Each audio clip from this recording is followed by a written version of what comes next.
Hello everyone. দেখো আজকে আমি একটা পুরনো কাসুন্দি নিয়ে বসে পড়েছি। সরি পুরনো আঁকা। আসলে এটা আমার অনেক দিন আগের আঁকা, মানে কয়েক বছর আগের আঁকা। আসলে তখন আমি আঁকা শিখতাম। ক্লাস 10-এ মাধ্যমিক দেওয়ার সময় আমি আঁকা ছেড়ে দিই। জানো আমার এই আঁকাটা শেষ করতে কতদিন টাইম লেগেছিল? আমার এই আঁকাটা শেষ করতে 4 সপ্তাহ সময় লেগেছিল।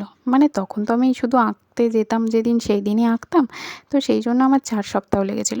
আসলে কিন্তু এই আঁকাটা শেষ করতে আমার 4 দিন লেগেছিল, তাই না?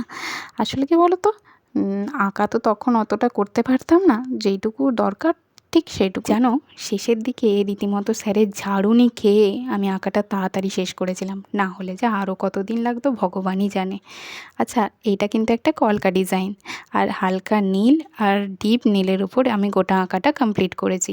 এই আঁকাটা তোমাদের কেমন লেগেছে অবশ্যই কমেন্টের মাধ্যমে জানিও। লাইক করো, শেয়ার করো, সাবস্ক্রাইব করো আমার চ্যানেলটা। আজকের মতো টাটা।